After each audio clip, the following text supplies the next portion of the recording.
3.2 Augustine and the Restless Heart. The great Christian interpreter of nostalgia is Augustine of Hippo. At the very beginning of his Confessions, he sets forth the formula that has echoed through the centuries. You have made us for yourself, O Lord, and our heart is restless until it rests in you. Here the essence of nostalgia is revealed in its theological depth. The soul longs not simply for a past moment, nor even for an abstract cosmic harmony, but for its creator. All earthly memories and yearnings are but distorted shadows of this ultimate homesickness, the desire to return to God. When Augustine recalls his youthful sins and vain pursuits, he recognizes in them not only errors of judgment, as the Stoics would say, but also misguided attempts to satisfy the soul's deep hunger for God. Nostalgia thus becomes an existential sign of our fallen condition. We are wanderers in this world, exiles from our true homeland. 3.3 Nostalgia as a pilgrim's condition. Christian tradition often describes the human condition in terms of pilgrimage. The letter to the Hebrews speaks of the faithful as strangers and exiles on the earth who desire a better country, that is, a heavenly one, Hebrews 11:13-16. Nostalgia, in this perspective, is not an illness to be cured, but a spiritual indicator. It reminds us that we do not belong here completely, that our hearts are oriented toward another city, the heavenly Jerusalem. Earthly nostalgia becomes transparent to a higher nostalgia, the homesickness for heaven. 3.4 The transfiguration of memory Christianity also brings a new understanding of memory. In the Eucharist, believers are commanded, "Do this in remembrance of me."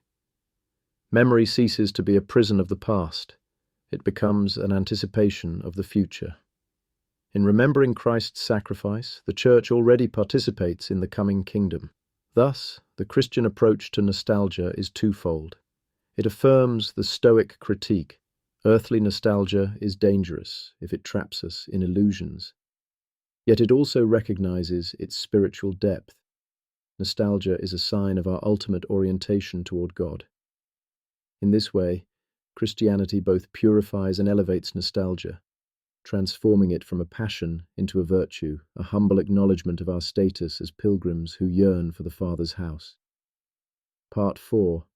Nostalgia and the Philosophy of History. 4.1. The Myth of the Golden Age. From antiquity to modernity, nostalgia often assumes a historical form, the conviction that there once existed a golden age from which humanity has since declined. Hesiod already spoke of the succession of ages, golden, silver, bronze, iron, with our present life mired in the harshest and most unjust.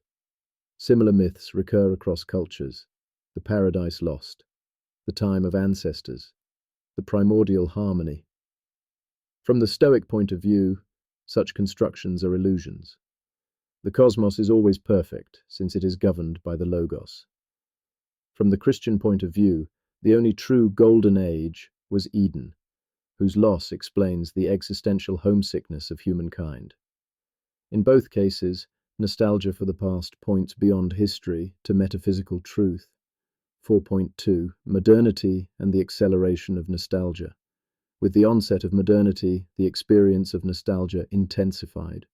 Rapid social changes, urbanization, industrialization, technological revolutions accelerated the pace of time. The past became something irretrievably lost, alien to the present. Romanticism turned nostalgia into an aesthetic ideal. Entire national cultures were built on it, as in 19th century nationalism. Philosophy responded in different ways. Hegel reinterpreted history not as decline, but as progress, the unfolding of the absolute spirit. Marx secularized this scheme, presenting nostalgia for the primitive community as a projection of the future communist society. Nietzsche, by contrast, mocked all nostalgias, proposing instead the radical affirmation of eternal recurrence. 4.3 Nostalgia as critique of the present. Yet beneath these systems, nostalgia continued to function as a critique of the present. To long for a past is implicitly to declare the insufficiency of the current state. In this sense, nostalgia has a utopian dimension. It unmasks the alienation of the present order and points toward another mode of existence, whether located in the past, in the future, or outside of time altogether. 4.4. Between memory and hope, Christian eschatology offers a unique synthesis here. The Christian does not idealize the past, which is marked by sin, nor place naive faith in the self-sufficient progress of history. His nostalgia is oriented toward the future, the coming kingdom of God. Thus, history is reframed. It is no longer a cycle, as in Stoicism, nor an endless progress, as in modernity, but a pilgrimage from creation to redemption. In this vision, nostalgia and hope are inseparably linked. Nostalgia teaches us that this world is not enough. Hope assures us that another world is promised. Together, they generate a philosophy of history that is neither naive optimism nor despairing pessimism, but watchful expectation. Part 5. Conclusion. The metaphysics of nostalgia. We began with nostalgia as a passion, a disease of the soul, in the eyes of the Stoics. We saw how philosophy offers a remedy: discernment, liberation, acceptance of the present. Yet upon deeper reflection, nostalgia revealed itself as more than a weakness. It became a clue, a cipher, a painful reminder that man belongs not merely to the present moment, but to eternity. In Stoic cosmology, nostalgia is interpreted as a dim echo of the Logos, the rational order of the cosmos. In Christian theology, it is transfigured into homesickness for God, for the heavenly homeland. In the philosophy of history, it becomes a critique of the present and a signpost pointing toward hope. Thus, nostalgia is a double phenomenon. On the surface, it is a destructive passion, chaining the soul to illusions of the past. In depth, it is a metaphysical signal, reminding us of our true origin and destiny. To remain only on the first level is to live like the Stoic moralist, constantly fighting passions. To reach the second is to discern in nostalgia a paradoxical gift, a wounded knowledge of transcendence.